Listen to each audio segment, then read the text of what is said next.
All right, how you guys doing? Evening. Let's continue to tackle the manifesto tonight. Um, hopefully, I don't have too many interruptions. I ain't gonna lie. I've enjoyed a couple of very good, harsh bong rips just before we got started, and had quite a hacking fit right through the intro.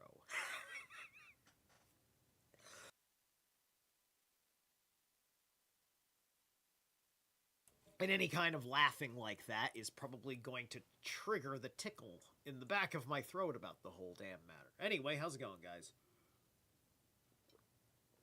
Thank you again for being in the 700 Club.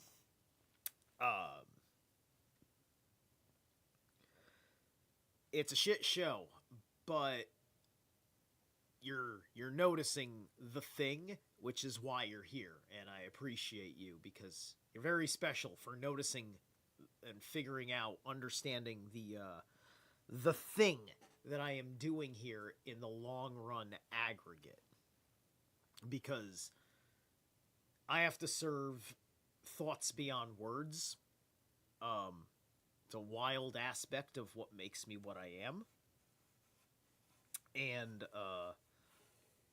this is me using the aid of other words to help me find things in my own words. Which is excuse me, which is part and parcel of the discovery of language, the discovery of your own language. There's a lot of people that speak English that have no idea that they speak like quarter English, right? It's like, I kind of start judging people by the vocabulary they reveal to me, or what happens when I reveal a vocabulary to them. And because I think a lot of people out there in the world. They don't care about the depth of the importance of the discovery of a new word because of where that word exists in reality. Right? You know, that's why I invented the name Zerilath. But anyway. So, with this, reading this book gives you a strong command of within the person who has decided they want to be communist or socialist.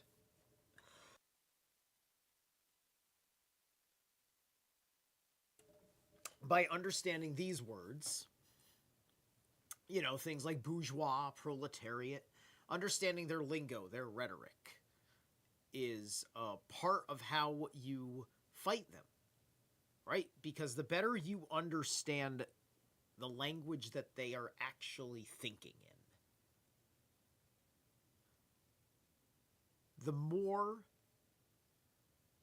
of a bypass of their entire fucking persona, whether it's the lie they're telling themselves that you can see as plain as the nose on their face,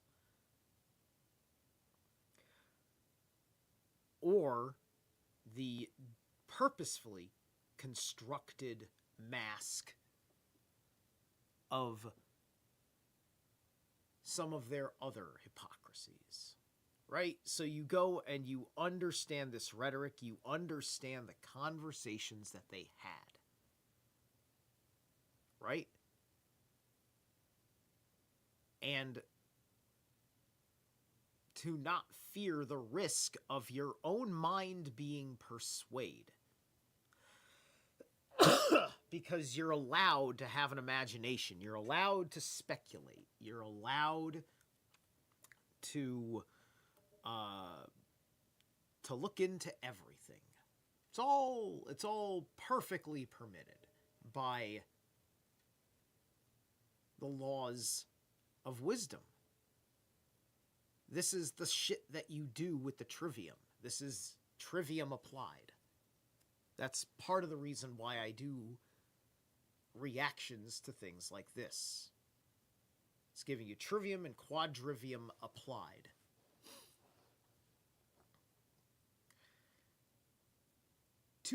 Okay, so it has been objected that upon the abolition of private property, all work will cease and universal laziness will overtake us.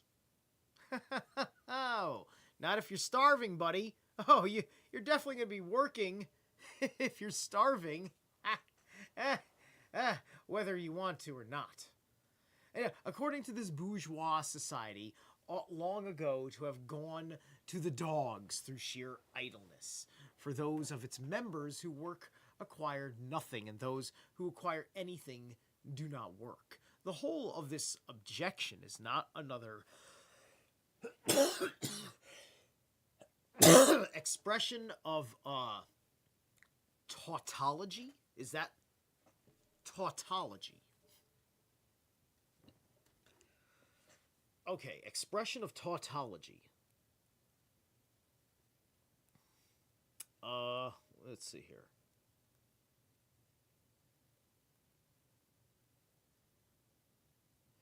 The saying of the same thing twice in different words, generally considered to be fault of style, such as they arrived one after the other in succession.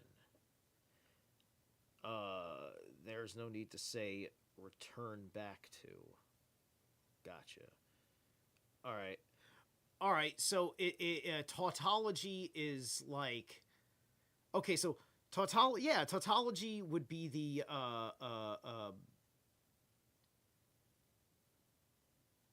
expression of tautology. Yeah. A function of redundancy, a redundancy function, right? Like welcome to welcome to the Department of Redundancy Department. You're welcome. Right? You know? Half of that sentence didn't need to fucking exist.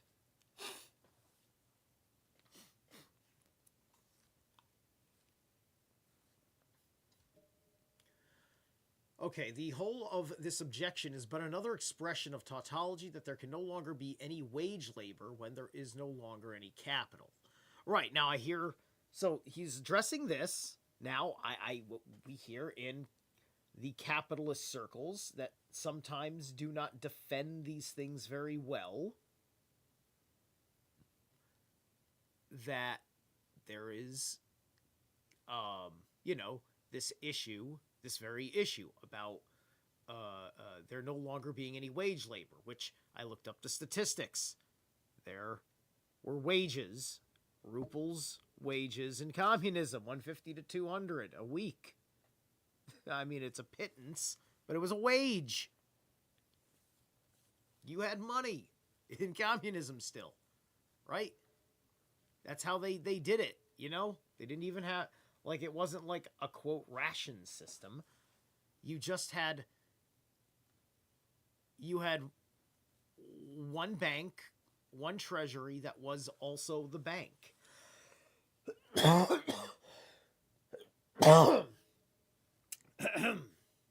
Anyway.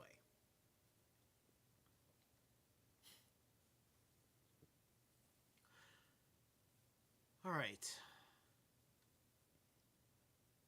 All objections against the communist mode of producing and appropriating material products have, in the same way, been urged against the communistic modes of producing and appropriating intellectual products, just as, to the bourgeoisie, the disappearance of class property is the disappearance of production itself. So the disappearance of class culture is to him identical with the disappearance of all culture. That culture, the loss of which he laments, is, for the enormous majority, a mere training to act as a machine.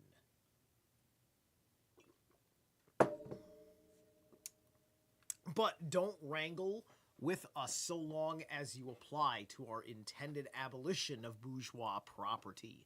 The standard of your bourgeois notions of freedom, culture, law, etc., your very ideas are but the outgrowth of the conditions of your bourgeois production and bourgeois property, just as your jurisprudence is but the will of your class made into law for all. I will, whose essential character and direction are determined by the economical conditions of existence of your class.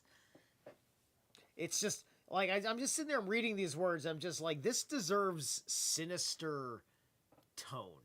Like, this registers as very, like, these are the rantings of a supervillain. This is ridiculous. Right? Let me go over that passage one more time. But don't wrangle with us so long as you apply to our intended abolition of bourgeois property, the standard of your bourgeois notions of freedom, culture, law, etc. Your very ideas are but the outgrowth of the conditions of your bourgeois production. So, it's the problem with the consumerism, right? It's the listen, he's got a point there, right? The problem is that communism also fucking fucks over the soul in the, like, this matters because the soul doesn't fucking like it, right? He's right about that. Right, he's picking up on that zeitgeist, just the way that we were picking up on the zeitgeist all the way running up till about 2016 when everybody started getting lit the fuck up, right? But everything in the subsisting malaise leading right up to those years, living in a very tough time where we're asking ourselves, what do we do with all the social rubble all around us, right? Like, in the psychic field after 2020, it looked like World War II, just like you're running around and there's dead ideas, dead culture, dead art, right? That stuff was cool 5 years ago, but now it's a pale copy of itself, right? Like, this is you were looking at the fucking March of the Dead.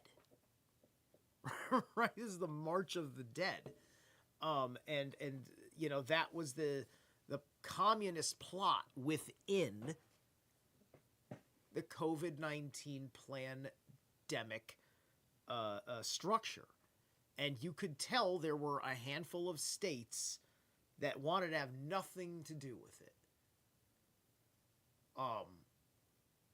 And to this day have maintained incredible integrity and vitality within their own stratum, because they may have played minimum involvement for perhaps a couple of months, but then chilled the F out, with the exception of the more hysterics among them. Right?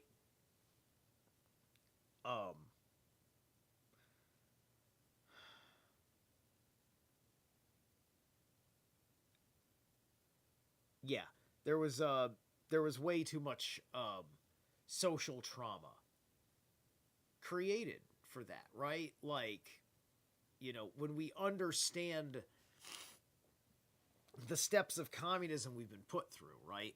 Because I believe that there will be traitors coming along who are, going to look at this devastating period that we went through.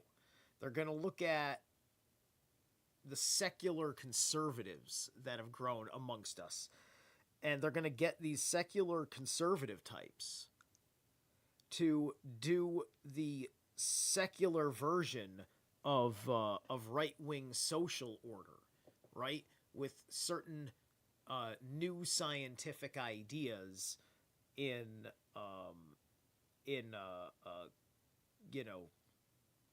culture theory and things like that, right? So there's a big war in this respect going on. That's also part and parcel of why I do this, right? And I'm ranting on about it a little bit now, just because I thought it was interesting how, normally I don't get negative reactions on Telegram when I post these things in almost any of the circles that I'm in. I mean, most of the circles on Telegram I'm in are like invitation, like oh dude, Steve's got to be here, right? And in one of the telegrams where I'm always particularly appreciated, I got some thumbs downs on it. And I know how everybody is like over here. And I'm just like, anybody in this group who's like thumbing down what I'm doing over here obviously isn't watching the material. I'm doing this to expose it and deconstruct it and the process of destroying it. It's important. And it's important to find where you agree in here, because where you agree is going to matter in what you're destroying, because you're trying to isolate what you already know is bad. And you're going to see if there's any hidden bads that is being occulted from not just you, but also half of the fucking communists you're arguing with, who have never read the Communist Manifesto and realize that even though they're not even using Marx for their idea, they don't realize that this idea is specifically designed by your party superstructure to do this. So whoever gave you this idea wasn't their original idea either. And you're going to get a bunch of people killed.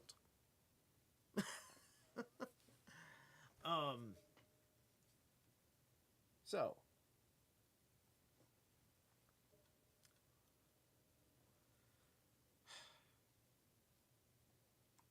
all right, so the selfish misconception that induces you to transform into eternal laws of nature and of reason the social forms of springing from your present mode of production and form of property.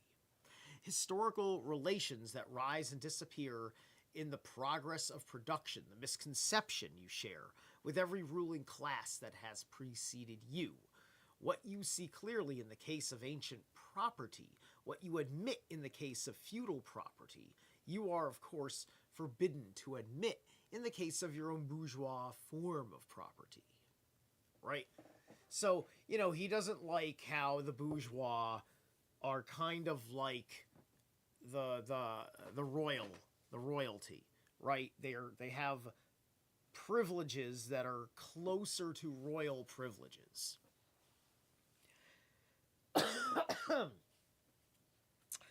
And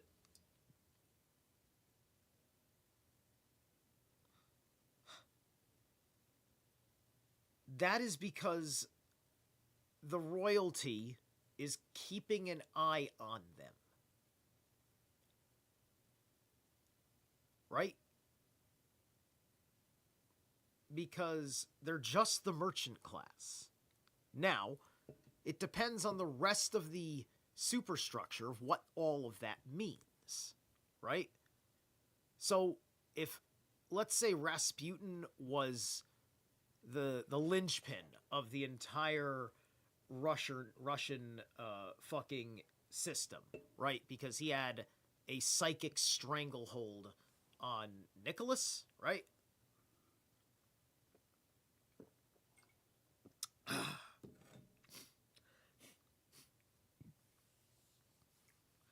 So he had this stranglehold on Nicholas, and let's just say that the bourgeois really loved this guy, like, because he must have had some sort of mystic popularity, and by the merits of whatever his cultural impact was, probably had a large part to do with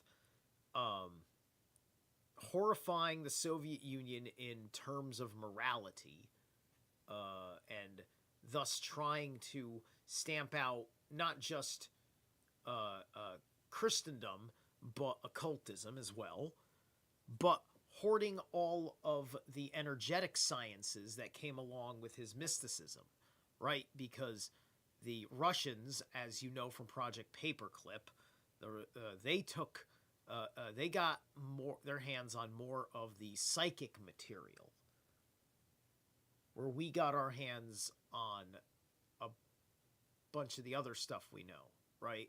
Like, well, we got the MK Ultra, which is psychic science stuff, but we also got rocketry, and I think we might have had the Diglocken tech. I don't know if the Soviets got the anti-grav tech, but I think the Soviets do have the anti-grav tech, but I think they got it a different way, and they may have simply got it as a spoil of war, because they reverse engineered a captured craft or something.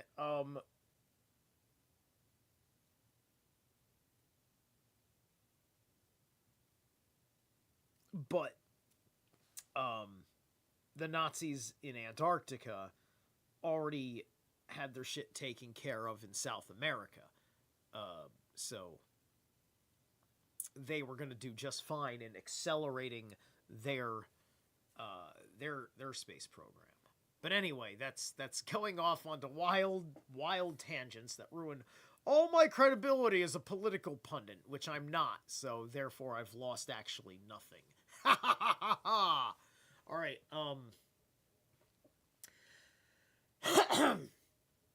the selfish misconception that induces you to transform into eternal... Okay, I'm sorry, I read all that, yes. In case your own bourgeois form of property. Right. So, anyway, yeah, so that is a matter of control, right? So, the bourgeoisie, like, the hatred of the bourgeoisie is also, it's like a proxy hatred of the emperor, right? It's kind of like the meme with President Trump. It's just like, they're not really after me, they're after you, I'm in the way, right? And once in a while, that echoes true, where he seems to throw a bone at everybody, including my enemies, and whom seem to be humanity's enemies, but he does literally throw a bone at everybody. The question is, Will he, can we compel him somehow?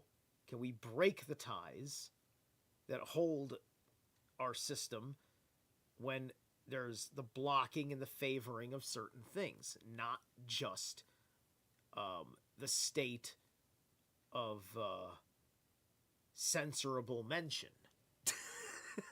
And you all know what I'm talking about just by calling it that. But anyway, the abolition of the family. Oh, here we go. Here we fucking go. Even the most radical flare up at this infamous proposal of the communists, right? The abolition of the family is, as far as I'm concerned, takes the forced conditioning, mind controlling of the women, which the right kind of male with the right kind of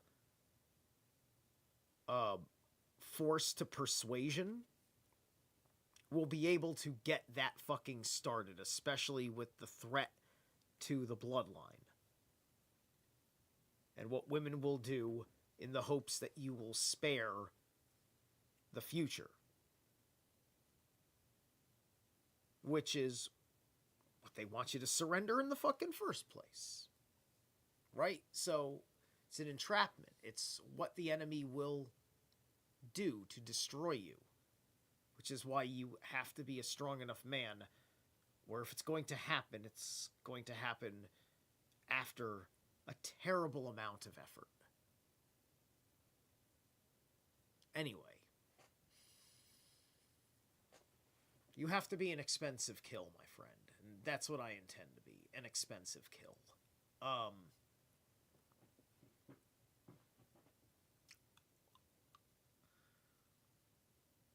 On what foundation is the present family, the bourgeois family, based? On capital, on private gain. In its completely developed form, this family exists only among the bourgeoisie. But this state of things finds its complement in the practical absence of the family among the proletariat and in public prostitution. The bourgeois family will vanish as a matter of course when its complement vanishes, and both will vanish with the vanishing of capital. Yeah, that's exactly what will happen. Do you charge us with wanting to stop the exploitation of children by their parents? To this crime we plead guilty. The exploitation of children by their parents. Okay, so if your parents are doing something that any rational human being could observe is just like an unnecessary way of reconciling a grievance that you have to go through and deal with your state of life, where you are and who you are. Right? But I'm a little terrified for the minds that don't have enough scope to handle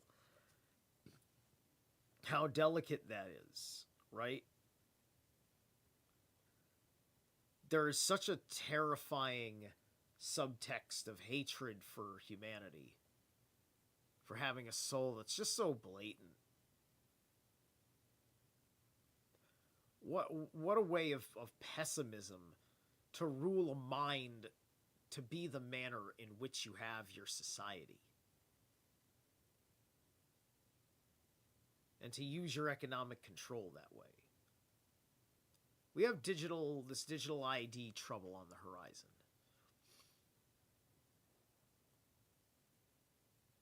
We don't like what crypto has to offer on the horizon. We're not printing pennies, and that could be a dreadful sign of something.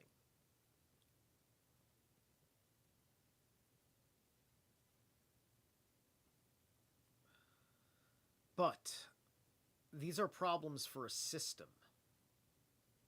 You have to think in terms for your own.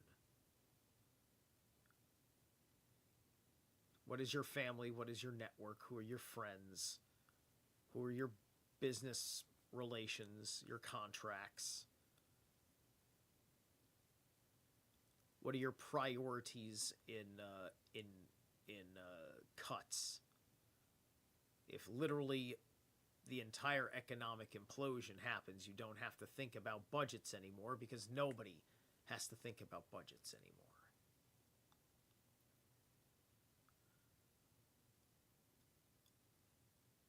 But it's hard to imagine because, I mean, like, listen, man, we went through the stock market crash in 1929.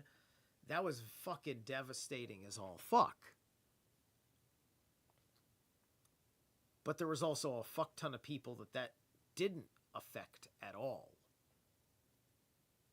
A lot of people that were drunk on the fantasy in the 1920s, they let all of their fucking urges spoil whatever arc of society was going on, right? Because we were getting ramped up for like this Art Nouveau, Art Deco fucking landscape, which I think would have been a organic, elegant transition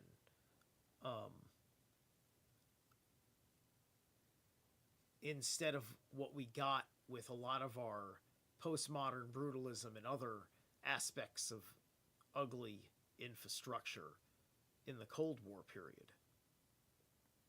Before we got to high steel and glass skyscrapers, the kind of stuff Donald Trump cut his teeth on.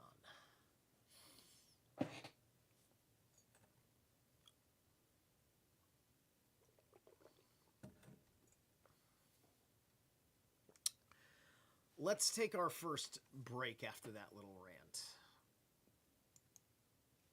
All right, so I've got no particular thing going on, just a just random stuff. Like I said, famine on Spotify, and I looked at some of the songs that popped up, and I saw War of Ages, famine. I said, okay, we'll give that a shot. I want to jump around though, but you know, I picked the word famine because communism leads to famine.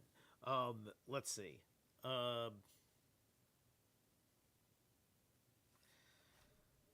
Okay, let's try.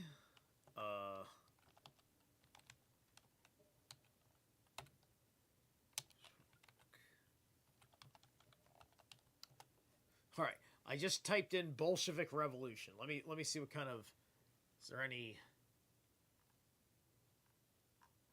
All right. Hold on a second. Let me make sure. Oh wait. Okay, that's with a K. Bolshevik Revolution. Just say metal.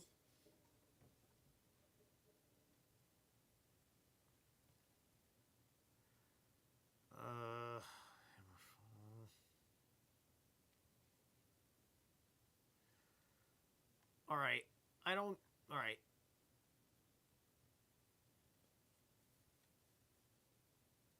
I'm just going to go, okay, Hammerfall Templars of Steel. I don't think it's even close to what we're looking for, but Frankie G in 513 doesn't sound like anything I feel like playing. And I have Templar blood, so this is more appropriate to me.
Let your voice speak for the revolution.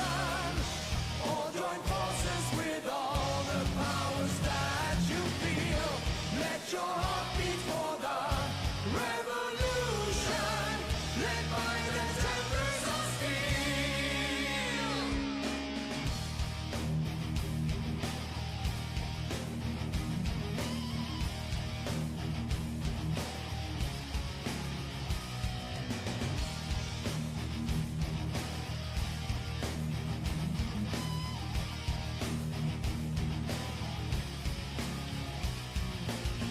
Let's spread the word of the soul survivors with metal pounding inside their souls. The fire burns and it will forever blaze for the ones who stand strong. And you are cry for freedom with your fist in the sky. Let your voice speak for the revolution. All join forces with all the powers that you feel. Let your heart beat for the revolution. Led by the templars of steel. Here are the templars of steel.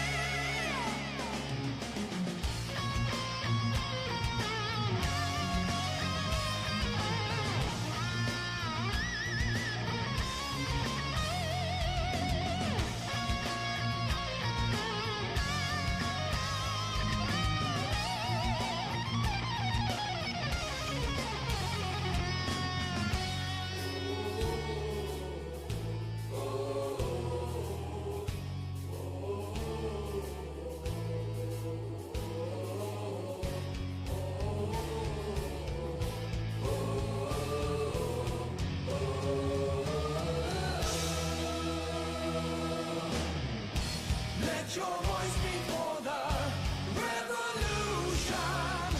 All join forces with all the powers that you feel. Let your heart beat for the revolution. Led by the templars of steel. Let your voice beat for the revolution. All join forces with all the powers that you feel. Let your heart beat for the revolution. Led by the templars of steel. You are the templars of steel.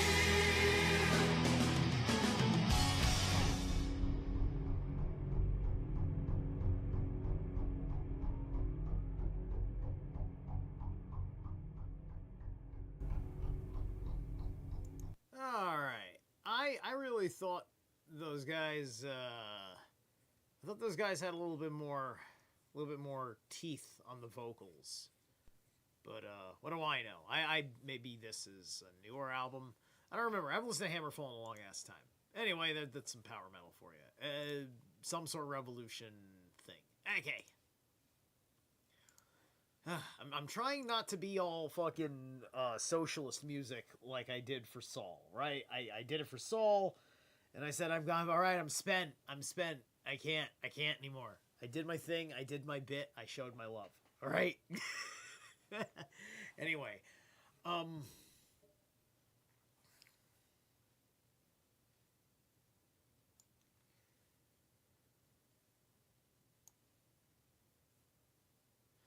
so on what foundation? Oh wait, or did I read? Wait, where did I read? On what foundation is the present family, the bourgeois family, based? On capital, on private gain. In its completely developed form, right? Okay, I did read that. The bourgeois family will vanish, yes, but you will say we destroy the most hallowed of relations when we replace home, education, by social, by social, just what by social what? What is so? Charges with wanting to stop the exploitation, right? So that's right. Yeah, but you will say we destroy the most hollow. Okay, and your education is not that also social and determined by the social conditions in which you educate, by the intervention, direct or indirect, of society by means of schools, etc. The communists have not invented the intervention of society in education. That's a good argument, to be honest with you, right? That's a good argument. It's a very good argument. This is why anarchists win more arguments when they're well-learned anarchists who don't get mixed up with socialism and communism.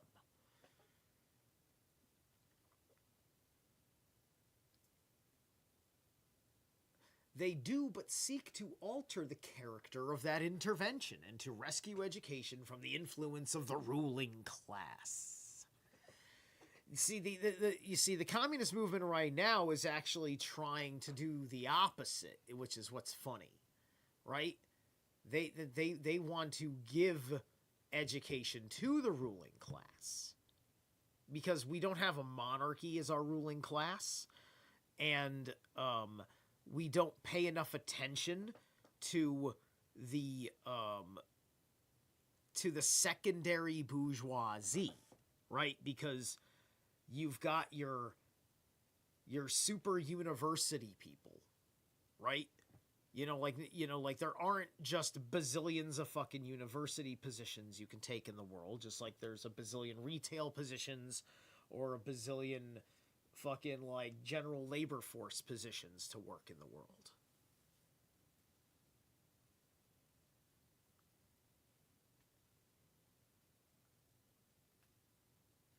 Okay.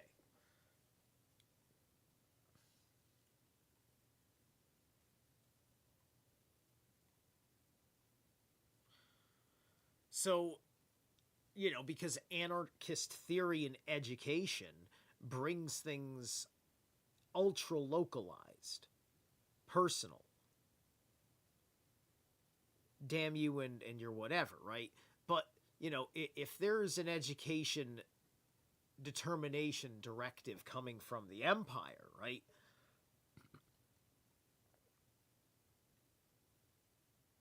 It's like, who are you arguing with, right? Who are the people that matter against the proletariat who allegedly don't matter, even though allowing the condition that is suitable for a bourgeois emanation. You see what I'm trying to say here, right? You can follow with that logic. It's very tiring just trying to jump through because it's like, that's obvious to me.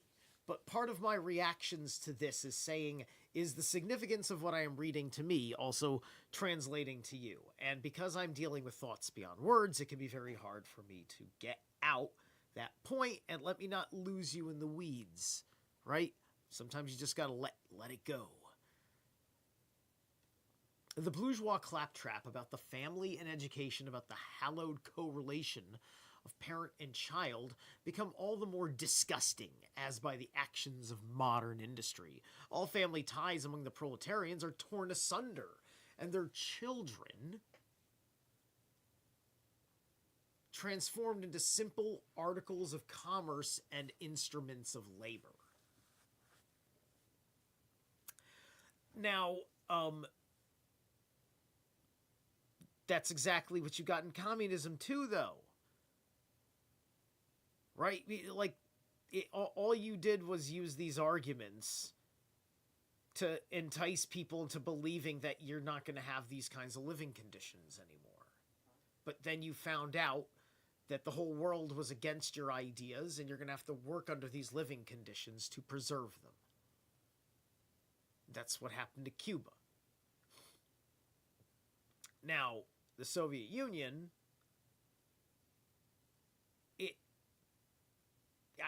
look, it did last long enough for a couple of generations, eh? Right? So, it at least destroyed itself slowly, right? Giving it time to pretend like it was a success. All right.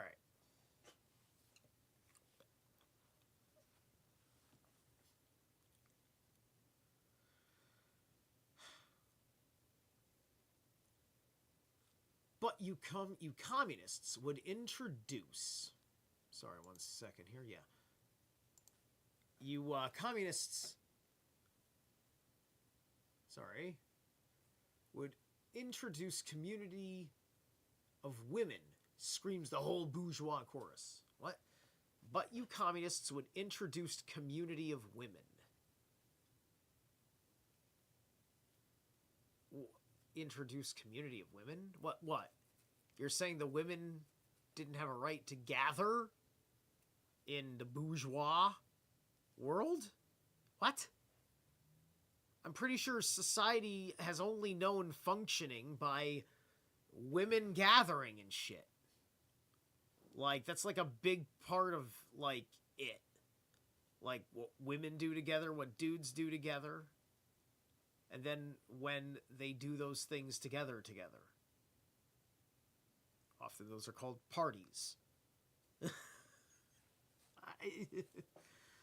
Anyway,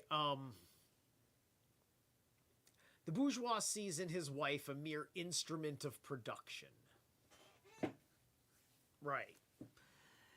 He hears the instrument of production are to be exploited in common and naturally can be. So, like, this is when he's hearing about all this stuff about God and America and capitalism. He's hearing that kind of Western propaganda about God, capitalism, and the West and Western civilization, right? And so the national, the nationalism of, like, breeding, like, a great mass population for your country and so on and so forth, right?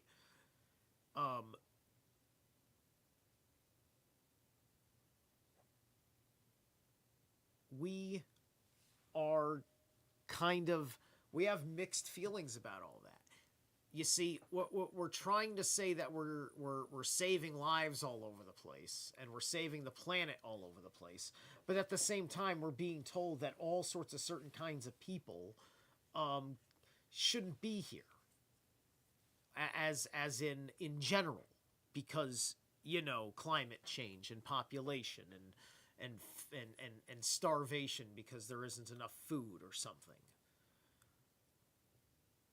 And they are mishmashing all these different problems together and blaming it on one unified issue that in your head just sounds like, well, we need a world government because it's because the whole world has to stop doing this to itself.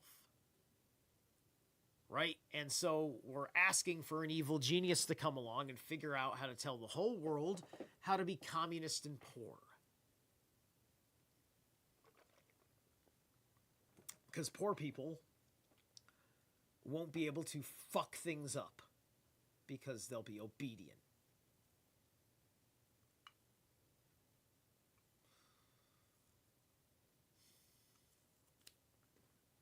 I mean, I don't know how the fuck they pitched this. I really don't know how the fuck they pitched this book. It's, I don't want to think about where the Russian mind was at when this fucking thing was working out for people, or at least was working out for the militant types, right?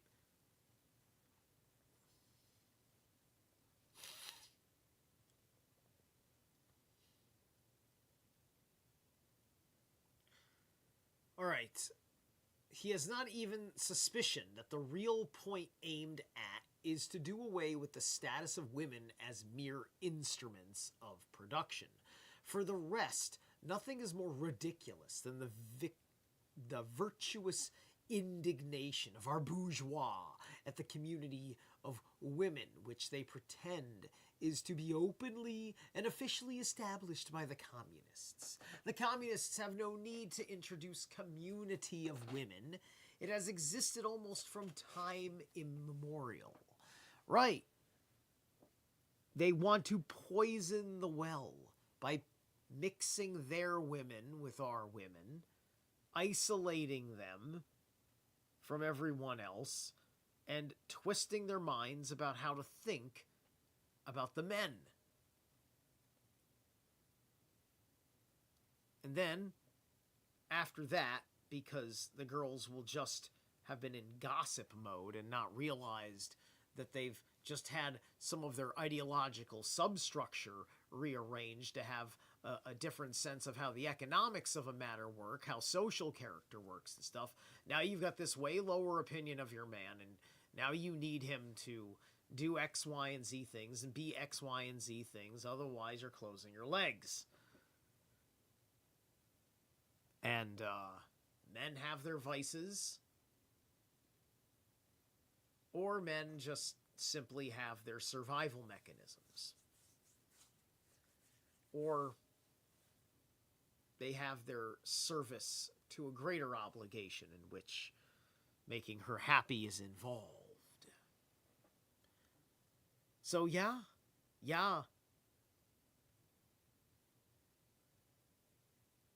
The quote men's world is also a psychological barrier to protect women from certain things, right?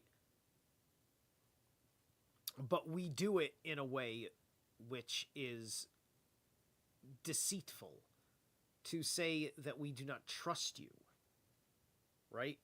It's not the right way to protect a woman from certain things, right? You know, because and there's the sociosexual or socio-gender dynamics, if you will, right? But then there's the way that works in concert between each other and between different people and their structures, right? Because there's, you know, of a man who has my way of seeing what is etiquette, what is respectful, polite, you know, and whatever, right? Which involves things which may involve the casual, usual, considered use of pronouns under a moment's thought about the matter.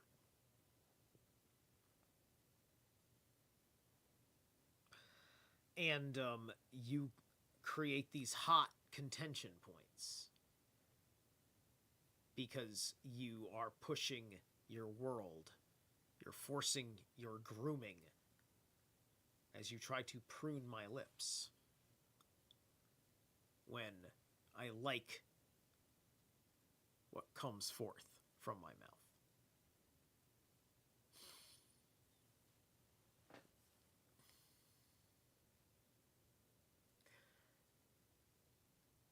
Our bourgeois, not content with having the wives and daughters of their proletarians at their disposal, not to speak of common prostitutes, takes the greatest pleasure in seducing each other's wives.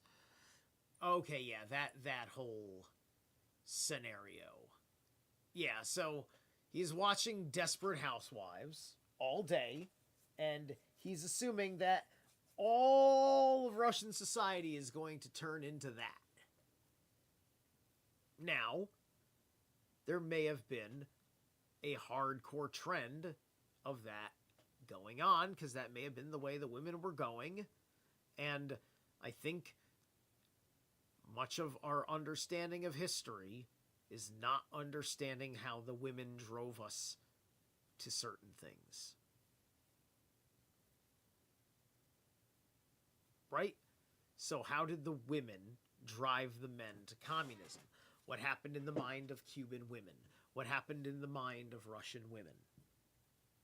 What was happening in the mind of Israeli women? Remember, I asked this question while going over the Jewish war, and I said, all right, Josephus, so can you give us any particular about things with women? And he did with one or two, but by and large, he's telling the male side of the story. But the female side of the story gave me just enough of a peek for me to do my Quizax Hatterack thing with how much I think I know women. I know, the biggest mistake of my life, but go with the audacity with me for a second here, because as my channel proves, I have all sorts of particular kinds of women I talk to, and you can judge me based on the women that I talk to. How about that?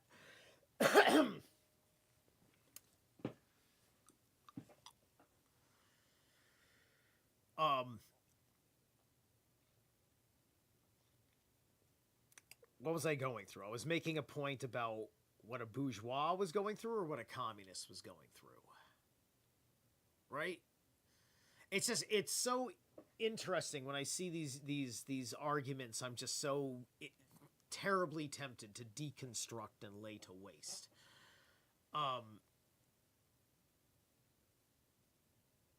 So the bourgeois marriage is in reality a system of wives. Yeah, I was talking about men being manipulated, by women because, like, there's a certain level of, like, it's kind of like the Kali. It's kind of like Kali, right? It's the best way to explain it. It's the fiercest, ugliest, most monstrous side of the mother energy. In its, vicious, bloodlust, tyrannical, overempowering, slaughtering of a man slaughtered at her feet. Right? It's just like men know this nastiness, right? You get little reminders of it when you see women fucking cat fighting out in the fucking street, drunk bitches over some bullshit, and don't like each other because they think the other is just looks like that to get her fucking man's attention. That kind of bullshit, right?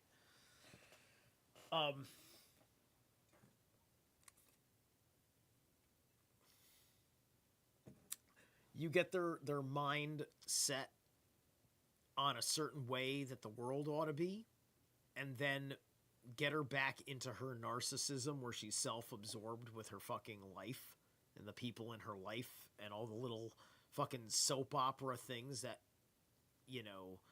entertain her with her existence, just being whatever amongst the things going on and being involved in what she is doing within those environments. She'll be set, and that'll be her world. It'll be what she is, and she may be far beyond getting shaken out of that, because there's just enough of it to be real good for a hot minute. And it don't hurt yet.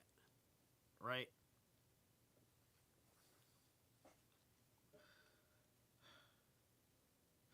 System of wives in common, and thus, at the most, what the communists might possibly be reproached with is that they desire to introduce in substitution for a hypocritically concealed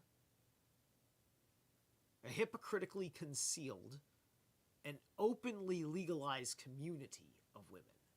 For the rest, it is self-evident that the abolition of the present system of production must bring with it the abolition of the community of women springing from the system, i.e. of prostitution, both public and private. Okay, so he goes on, like, he mentions prostitution up here somewhere, and then he's going on about women and wives, and then he brings back prostitution at the end. So, the way he writes that, he is leaving wide range of explanation that this isn't going to be just about prostitution. But in fact, he thinks that all of this stuff on top of it which is just women enjoying their lives.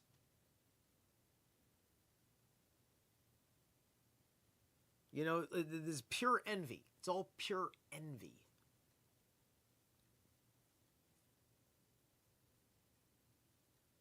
It's just like, what the fuck do these atheists have a problem with prostitution anyway? Like, what the fuck's their problem with all of this? It's just like, they're the ones that sound like the fucking elitists. They're criticizing, like, a whole lifestyle of people enjoying themselves. And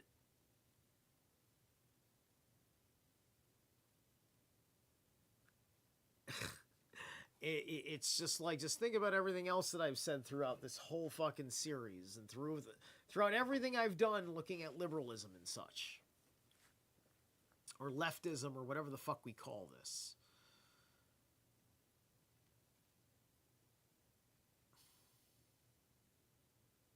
The communists are further reproached with desiring to abolish countries and nationality. All right, it's 9:04. We're going to take another break.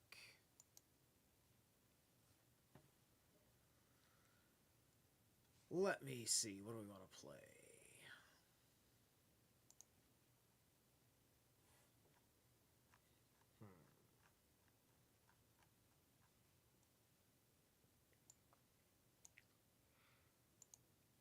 Let me see.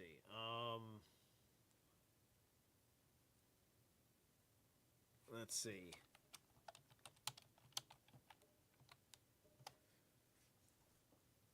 So I just said women of war, and I'm seeing if I can find something that pops up. That's Band of Brothers.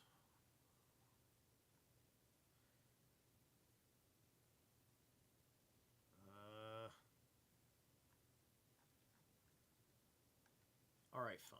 Let's see. Let's go over here. The Spotify playlist. Who do we got? Who do we got? All right. Bear with me. I'm finding this is a Women of Metal playlist made by Spotify. It's not an independent playlist, but it's probably gonna have something I want to roll with.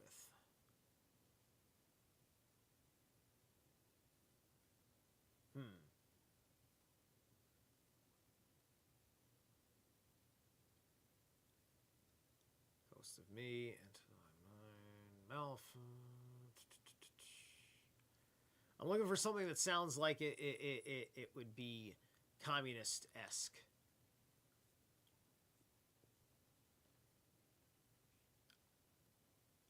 Visions of Atlantis has a female in it? Anyway.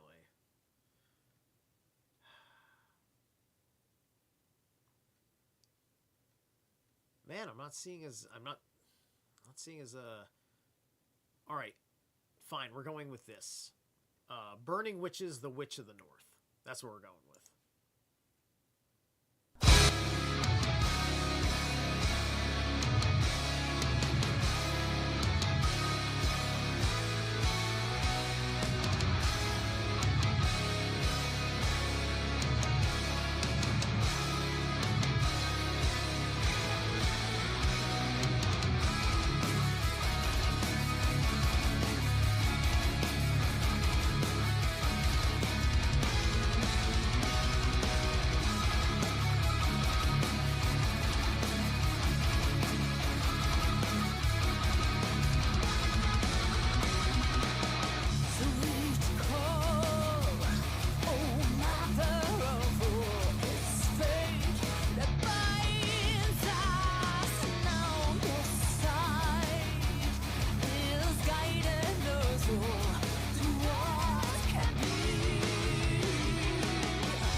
Wise highways of the world. Rise of the druids. Oh, peaceful ones. Fall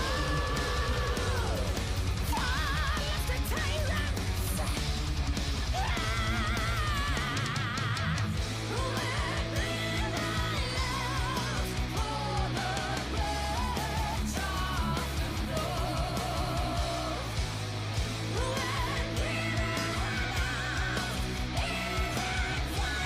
rise in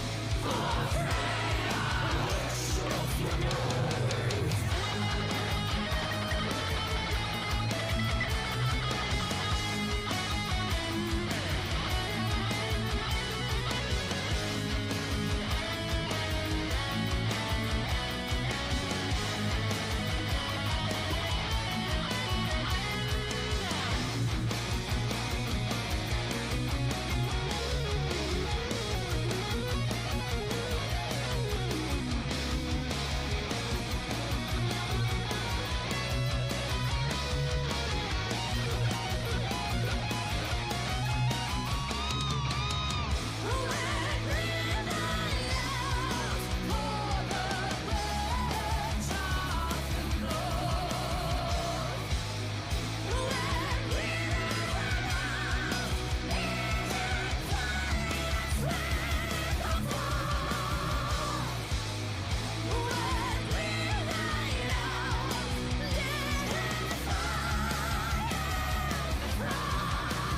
When we light out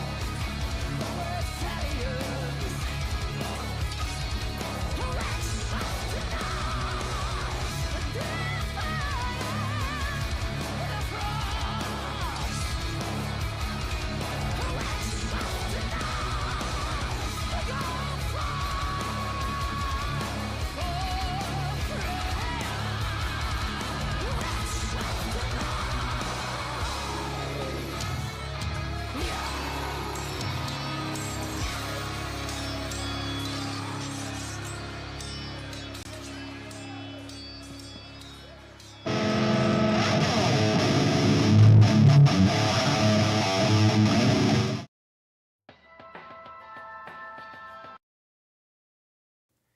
All right. Always got to miss a button somewhere in this shit show. All right. Thank you. How are we doing today? That was cool. That was really you know what? I think I like them better than Hammerfall. But I know I've heard better Hammerfall, but that was good Hammerfall though. But I mean, just like as a raw AB comparison, I had no idea that they were gonna have that particular sound. I looked at it and Burning Witches. I thought that was gonna be more black metal like. Anyway, they're Swiss apparently. That would put them in the same realm as Helvete. But anyway, let's see. We're getting close to the end. We might be wrapping it up for today. I think in about 5 or 6 pages. Hold on a second. 40, 41. No, in about 4 pages actually. We're good. We're good. All right.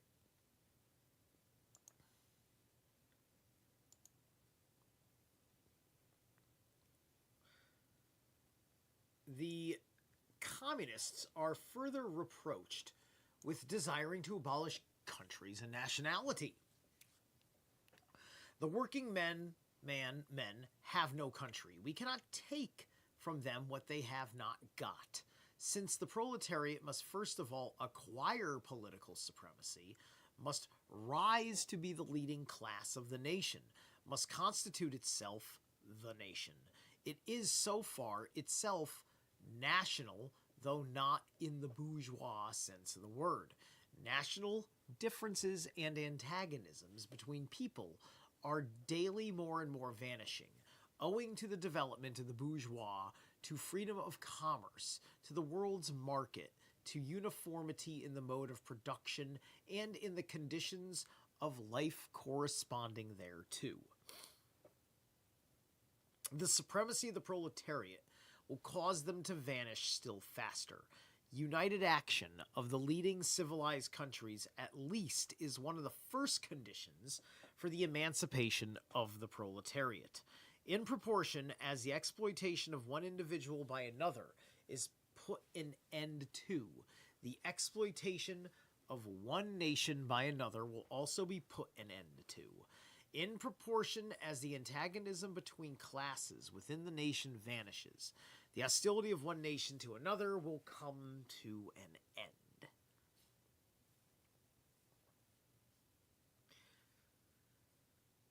Right. But they never fully dissolved borders, which is how you were able to have a Khrushchev's mistake. Right? All of this, but doing the damage, it definitely does the damage to the entirety of the way it was. Right? It's interesting reflecting back on what it may or may not mean to remove a bloodline from power, right? And if the world can't have a true voice for why a continuity of authority should exist, whether it be a position or a lineage or both, then you want to replace it with something of a higher merit.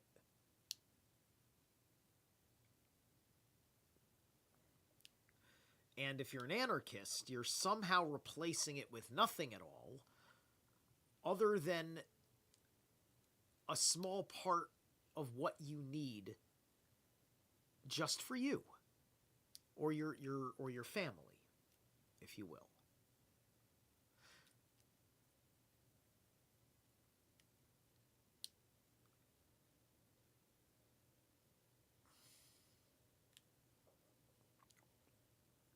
And it's just like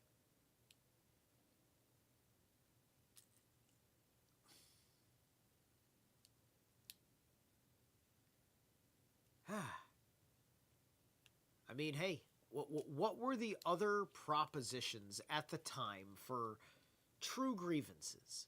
What, one thing I think will be interesting to look into is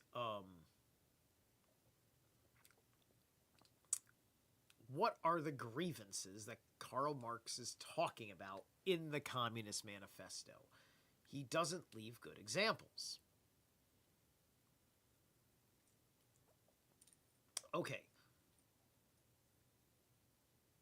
The supremacy of the proletariat will cause them to vanish still faster. United action of the leading civilized countries, at least, is one of the first conditions for the emancipation of the proletariat. In proportion as the exploitation of one individual by another is put an end to, the exploitation of one nation by another will also be put an end to. Right? See, this is the only real reason why people are complaining about tariffs, right? Because we were lying to the American people that we were acting like a communist country when we weren't. Right? And we had a fluctuating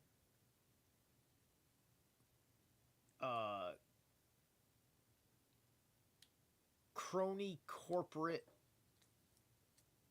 and communist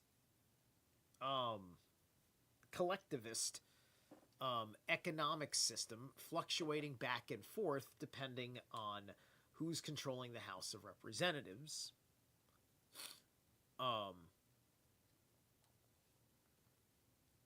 And then that reflects on the spending of the government as a whole that everybody criticizes the president for, right? And nobody sits there and yell like, does that, like, somebody will speak up and say, oh, you guys so conservative, you spent bazillions of dollars, and then nobody goes and yells at their congressman about it. So if you're not yelling at anybody about it in particular, you're just, yelling for the sake of shouting and yelling, which is just being a damn ape, right? Because some congressman had a discussion with people as a rational animal who were invested in being involved in the district, and he made sure that he posted what he was doing in all sorts of places, like because this kind of like budgetary thing, like expected spending to be voted on or authored or whatever, you put your name to that as a congressperson, right? And you can go look this up. It's all public records. You can live anywhere in the United States and look at any particular congressman's public records.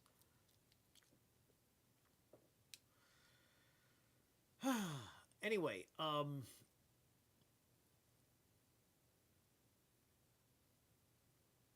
in proportion as the exploitation of one individual by another is put to an end. Yeah, okay, a nation to another. Okay, yeah, all right.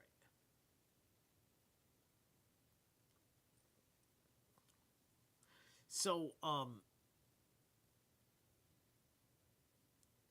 he kind of was right there. There didn't seem to be any inter-fighting tension between anybody in the communist bloc. Soviet Union never fought with China under the PRP or whatever the hell they call themselves. PRC, People's Republic of China, is that it? Right?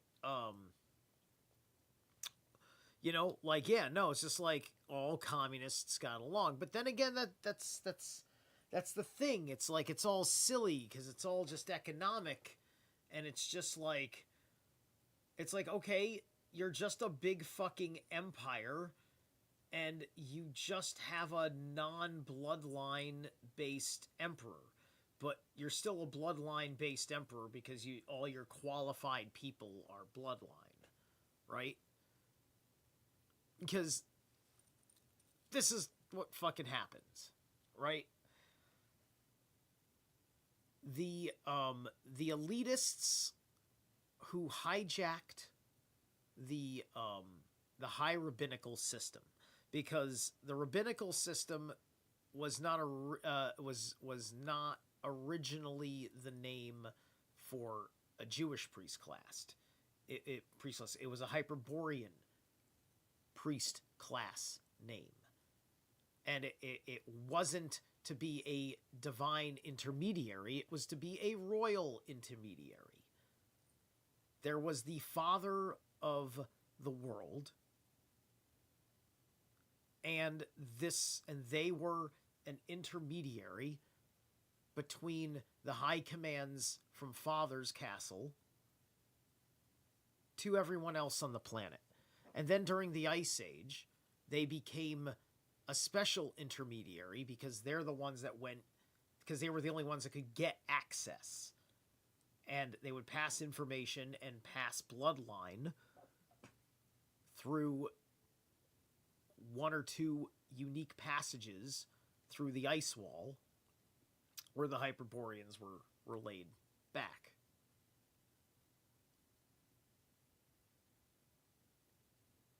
Okay? So when they did this, they hijacked the whole system, and they're now they supplanted the Hyperborean line. And also the Hyperborean line would not always produce good kids. Some of the kids would have, the Bach Saga calls them ego trips, right? But effectively psychopaths, narcissists, and sociopaths, black magicians, dictators, right? These are people that descend from the royal houses, and mankind is in a period of time now where we've transcended the need to be following orders from a father head who unifies us all. Because we're transcending the need for a intermediary between us and God. Or as those of us who understand the language better would not call the higher force God. You can call him the Brahman. You can call him the Jinn Region. You call him the All, the higher force. And there are many other elusive names. Aluvatar, Alu Aluvatar, from Tolkien universe. Many things. Many things.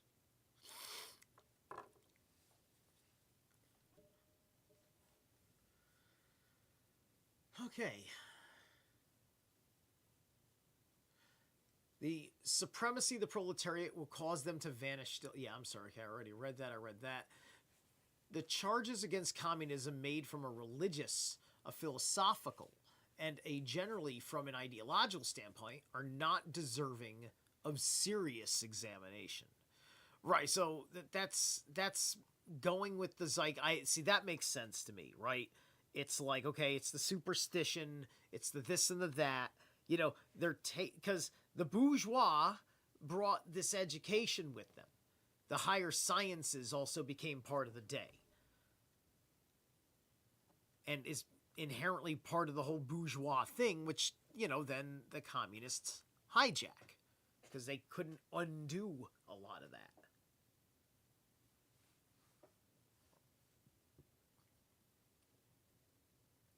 And so, what kind of atheist would the communist have been if there wasn't science? Right? How would it work if there wasn't science?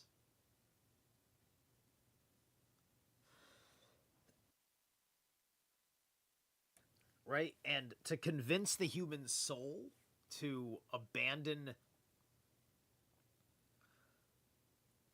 the existence of spirituality and your necessity to have a relationship with it for material and mental alone, and at that point only a very few elite being among the mental.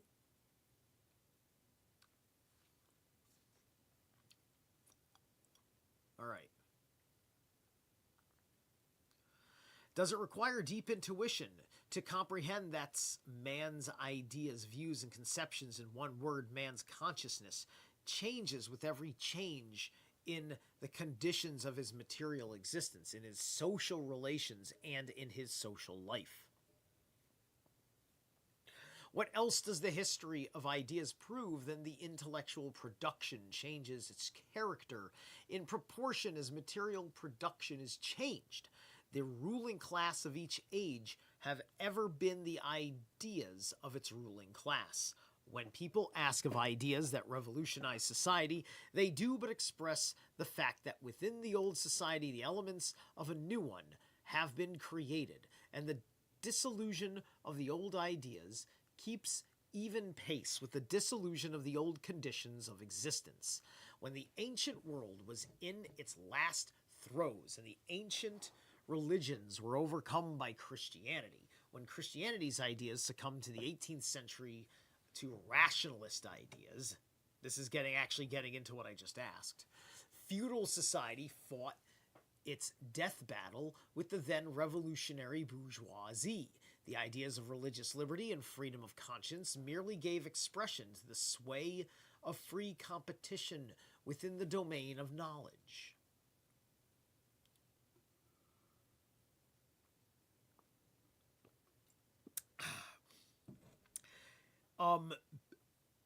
In out of context, that's a very pessimistic yet true statement.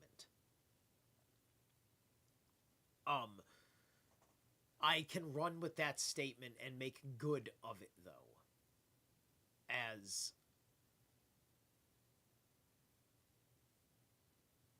your freedom of conscience,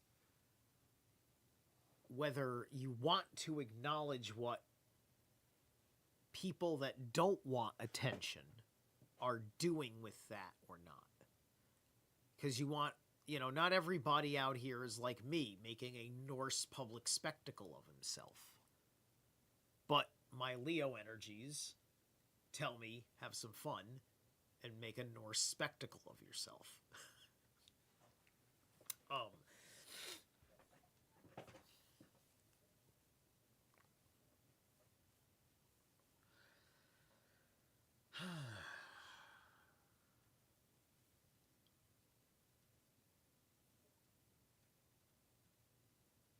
Yes, okay.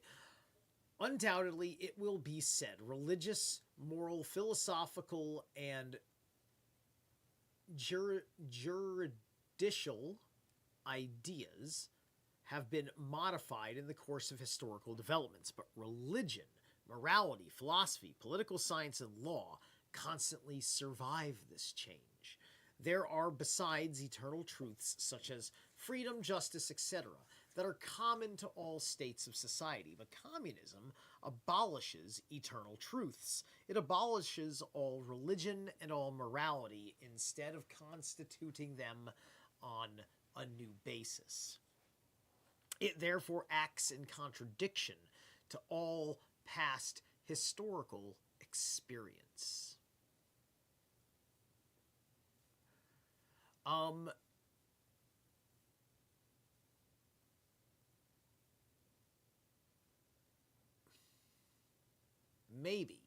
Maybe.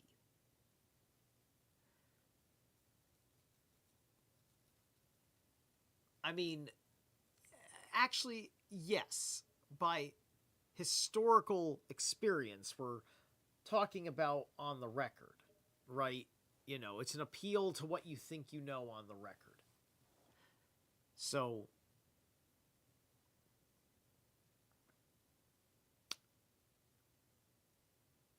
yeah, because there's a lot to be left for interpretation out of anything else that you're finding. And, of course, that also includes what we think we know about what happened to Atlantis, which, may or may not have had some sort of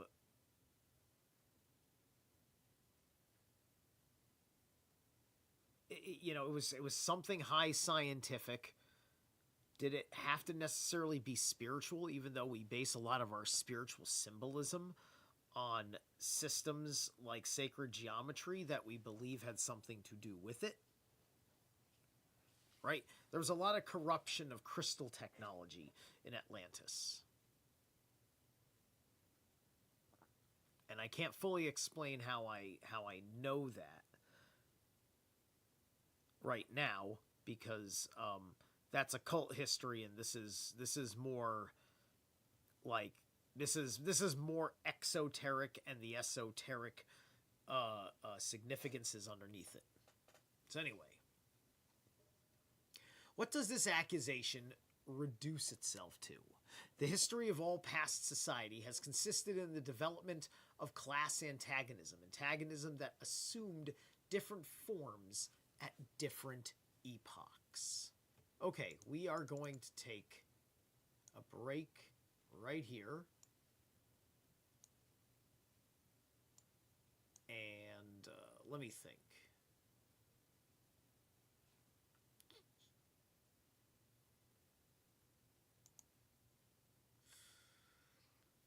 want to stick with this.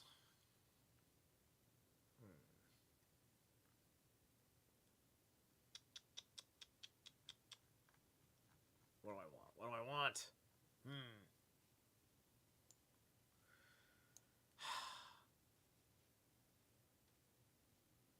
Alright, I gotta back out 1 second here, and I'm gonna be way more random about it.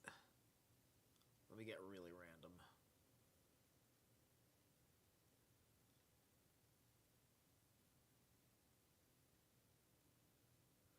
Alright, whatever, we're gonna go back to this.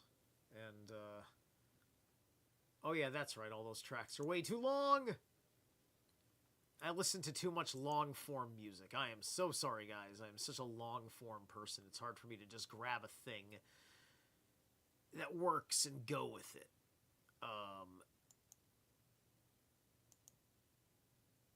Yeah. Alright. Is this their only... Don't they have 2 albums now? No? Could have sworn they made a second album.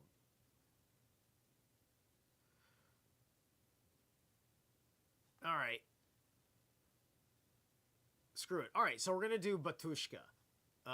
Batushka's kind of like an Eastern Orthodoxy kind of black metal. They're very cool. They're a very interesting sound. I think you're going to enjoy them. Almost doesn't matter what song I pick. We're going to go with... I don't know what it is. It's written in Russian, and it's basically... I don't know if it's track 3, but it's something 3. Just go with it.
Yeah, so those guys, they sound pretty good.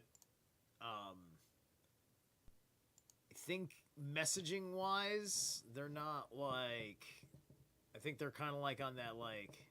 They're not on that kick that I'm into thematically. Um, like, but aesthetically, I love it. It's just like it's just like I hear good music. I hear good music. It's just.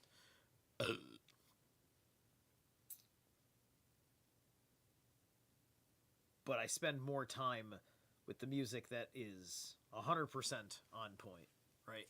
But I gotta go and I gotta listen to the good stuff once in a while from dudes that I disagree with, things like that. It's just I don't know. My Libra side keeps trying to keep everybody as in as I can, right? How does an emperor keep all the guys that want to fight from not fighting, right? And how do you do that without taking any power? But anyway.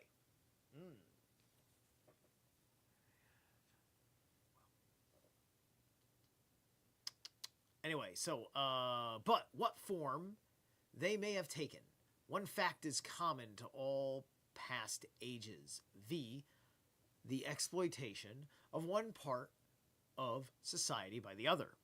No wonder, then, that the social consciousness of past ages, despite all the multiplicity and variety it displays, moves within certain common forms, or general ideas which cannot completely vanish except with the total disappearance of class antagonism.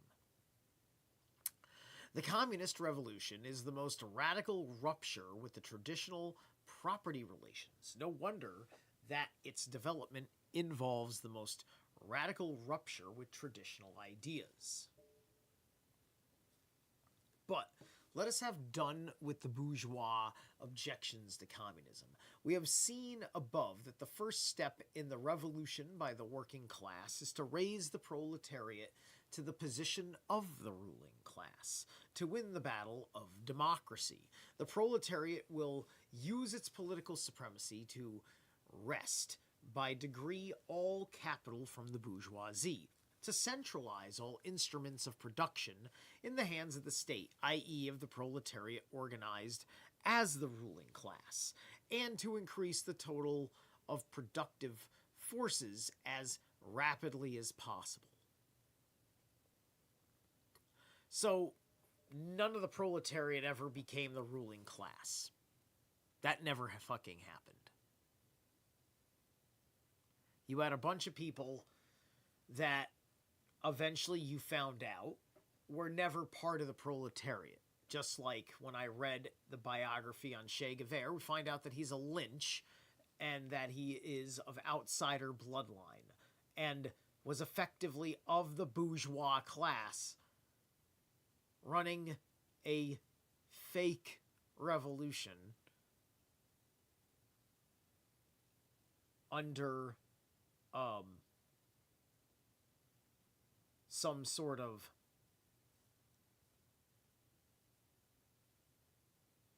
disjointed relationship with his Templar lineage. And that Templar blood rose up in him. And that's why he did what he did.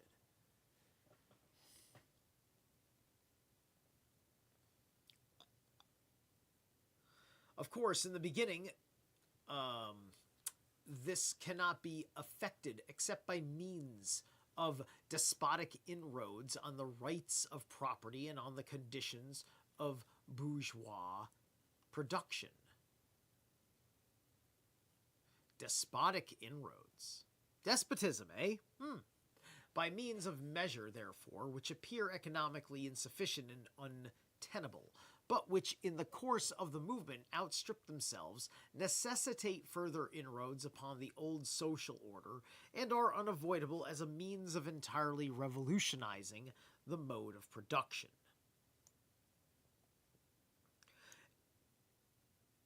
These measures will, of course, be different in different countries. Nevertheless, in the most advanced countries, the following will be pretty generally applicable.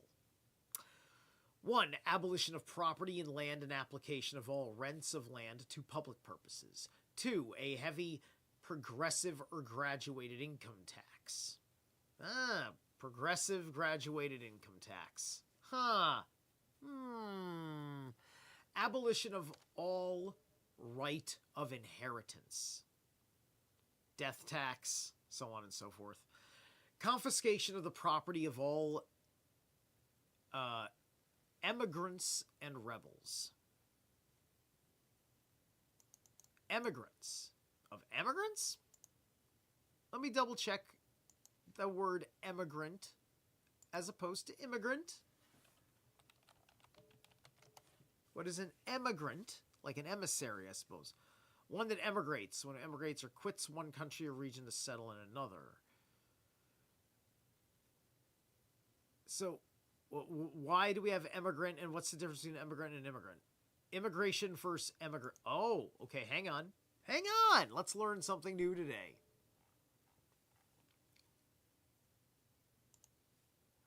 What is the difference between immigration versus emigration?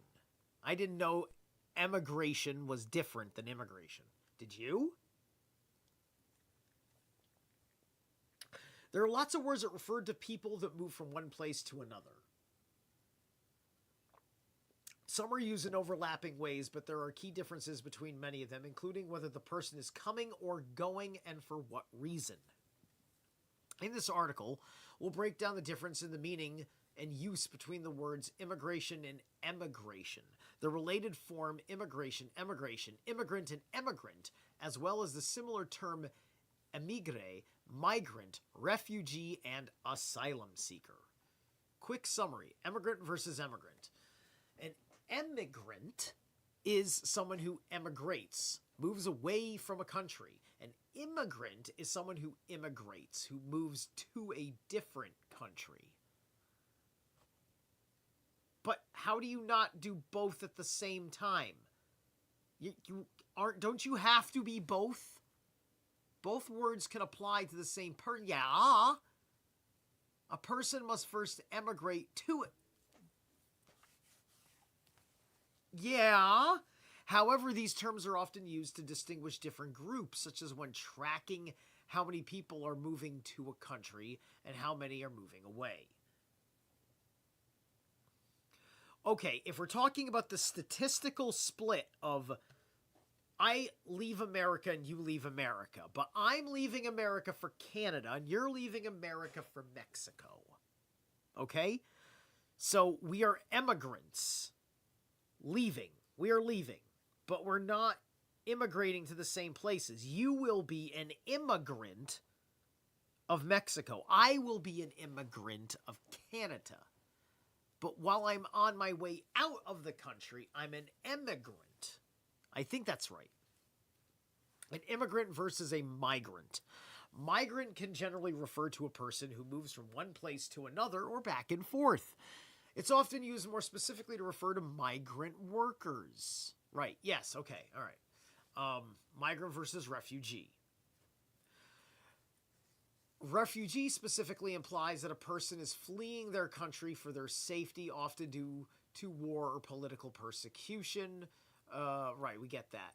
Asylum. Asylum seeker specifically refers to a person who applies for refugee or asylum in a foreign country or its embassy, specifically for political reasons. Some refugees may be asylum seekers, but not all asylum seekers necessarily consider themselves refugees.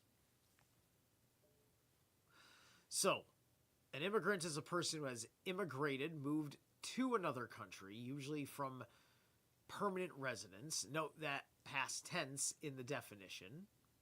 An emigrant is, on the other hand, is someone who leaves a country or region. A person is considered an emigrant as soon as they leave with the intention to leave permanently and not just to travel, for example. I see. Gotcha.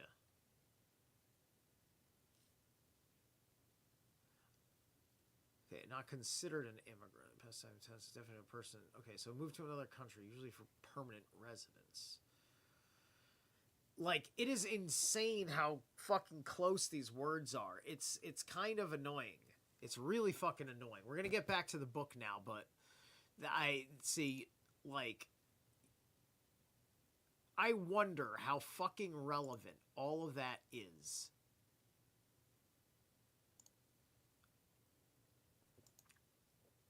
Okay, so where was I? Centralization of credit in the hands of the state by means of national bank with state capital and an exclusive monopoly. Okay, so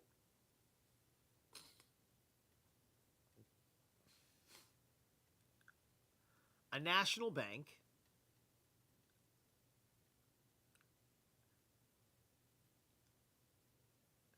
now, didn't the Tsar have a bank? Didn't he? Wasn't there already a national bank? Maybe he's just saying it's probably because he just wants to replace the national bank with his own, and he's not trying to refer to take the national bank we have now and just make it our bank. Maybe. So, just gonna ask Grok real quick about this one. All right. Did the Russian Empire have a bank? So the Russian Empire had a central bank. It was one of the earliest state-owned central banks in Europe. The main institution was the state bank of the Russian Empire. The Gusardesteni Bank Rossiyskoi Imperii, which existed from 1860 until the 1917 revolution, and it was so wow. Okay, 1860, dude. That is a very short period of time.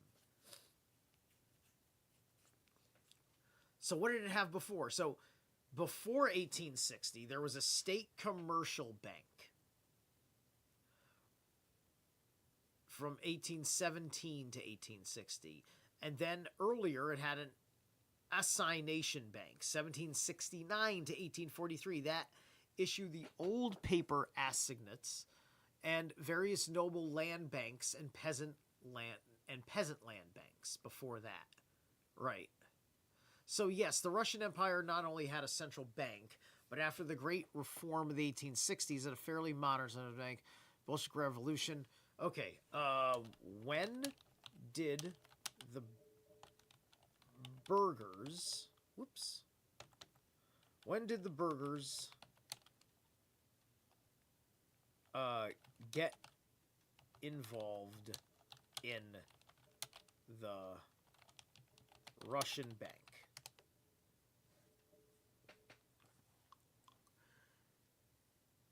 Okay. Before 1860, the state bank limited involvement through mutual credit societies and city public banks.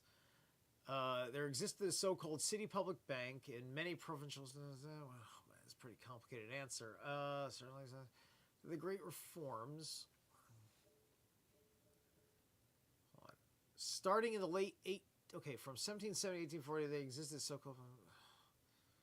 Sorry, it unloaded, like... It's not... Jesus. City Public Bank. These starting 18th century guilds were allowed to create merchant mutual credit associations. Great Reforms. Right. You know, like, I think somebody was terrified of the really, really healthy progress that the Russian Empire was making in doing right by its people, right? Because I'm seeing all this here, and I'm looking at the idea of, okay, they look like they've got some robust growing in their society for stuff, you know, and okay, let me ask this. Okay, what are the key examples of what Karl Marx refers to in the Communist Manifesto? Hold on a second. What are the key examples of what Karl Marx refers to in the Communist Manifesto?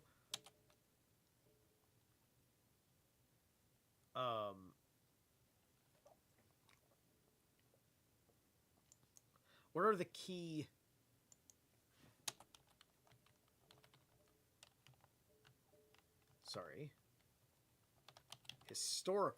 what are the key historical examples of what Karl Marx refers to in the Communist Manifesto about the bourgeoisie?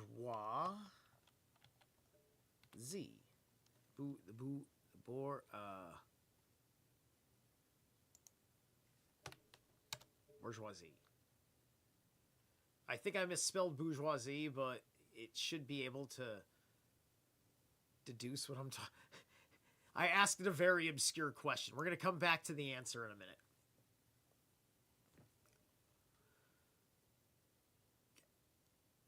Okay. Centralization, the means of communication and transport in the hands of the state.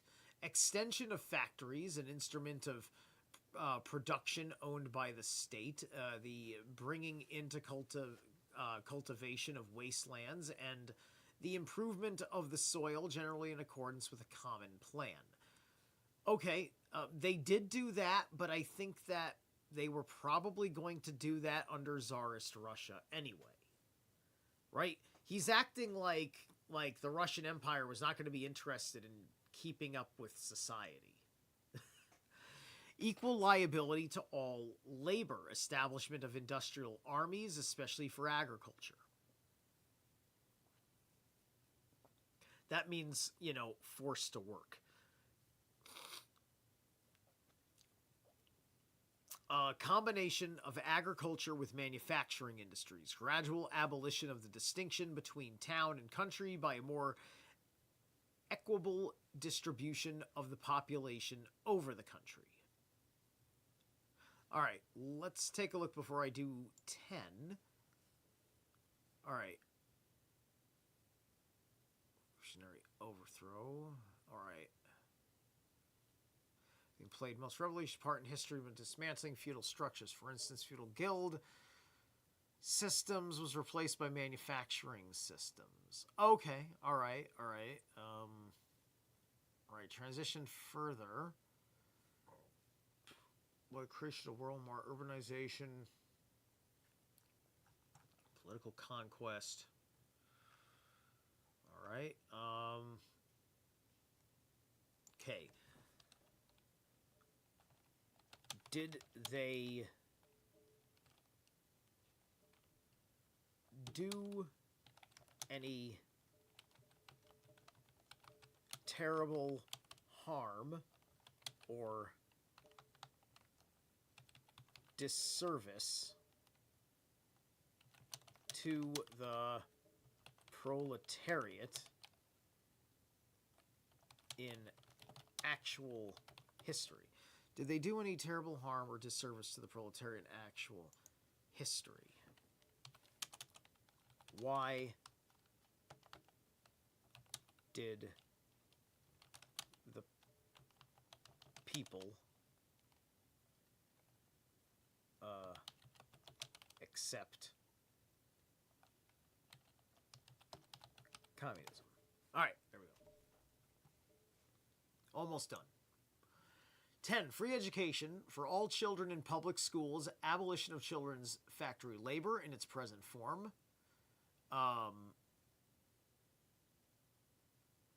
Yeah, I'll say those are... I'd say those are technically good things. But under local conditions. This is all centralized education. Combination of education with industrial production, etc., etc. There's nothing wrong with an education that is going to give you something like, yeah, I mean, like, if you didn't like the fact that the guilds were replaced, or you didn't like the fact that the bourgeois had a new way of doing things and taught people differently to work within their economy because you want to have a different kind of economy or whatever. Because you could also just take the bourgeois guy and be like, hey, would you still do this if you changed your if we changed everything about uh, how much money you made or something like that? I don't know, man. It's just it just all sounds so ridiculous to me. All right, let's see if I can make sense of an answer from AI for this obscure question I'm keep asking it. Do the bourgeois do terrible harm or disservice to the proletariat in the actual history? So Marx's theory is outlined: low wages, surplus, grueling working conditions, long hours, child labor, urban slums, health crisis. Right? Why did people accept communism? Economic hardship, inequality, ideological appeal. So okay, so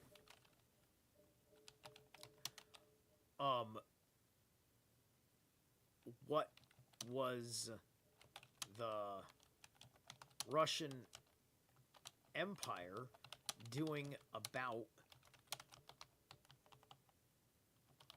the problems blamed on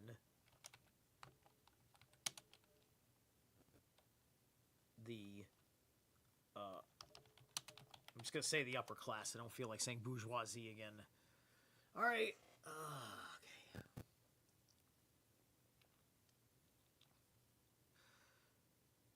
Right. The emancipation of the serfs.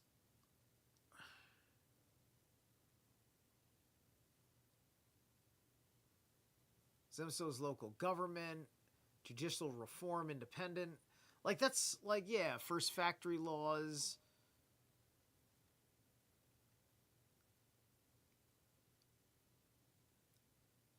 Let's see.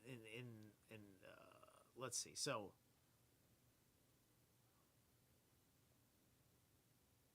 October Manifesto, civil liberties, elected Duma, aggregation reforms. Okay. All right. So let me go back 1880s to 1905. Because 1905 is kind of like the end of any chance of stopping communism. Because the war kind of tipped it over. All right, Noble Land Bank, gas cheap loan to landlords, peasant land bank to peasants, actually increased noble land holdings for a while, 91 to 92, famine, government organized large-scale relief, fed millions, although inefficiently. That's unfortunate. 1903, cancellation of some collected peasant taxes. Collective peasant taxes, yes, okay. October Manifesto, civil liberties elected. Oh, yeah, that goes into 1905 right there, right? So, yeah, there was a perpetuation of giving people more and more within the empire. It seemed like there was a evolution of consciousness going on in the first place, right? The empire made those strides, but everything went wrong. And then it goes on and it does a little bit more history through the war, and I'm just not going to count anything through the war.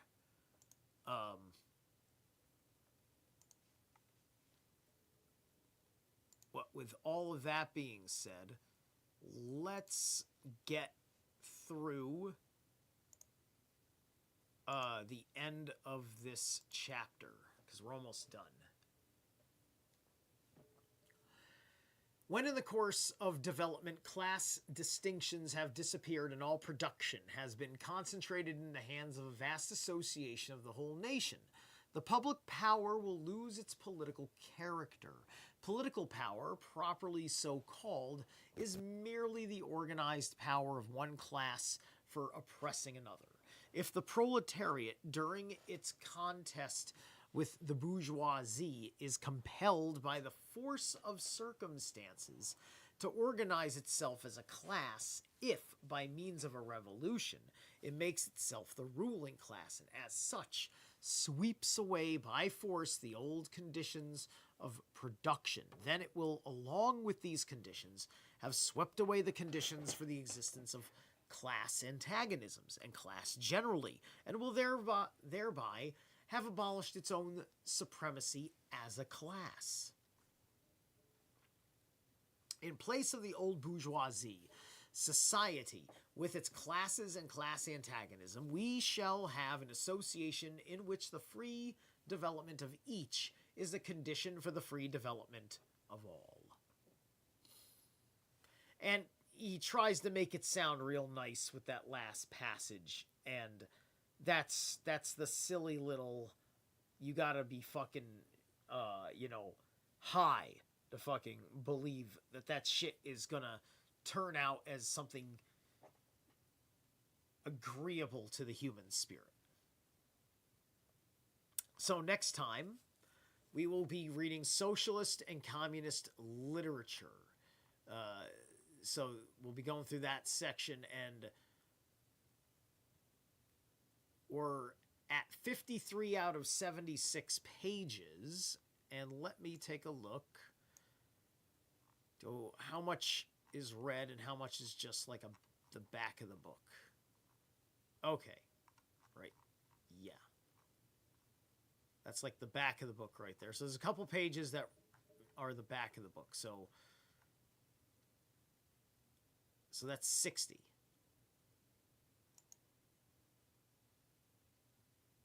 Okay. So what did I say? 53? So it's like 53 to 60?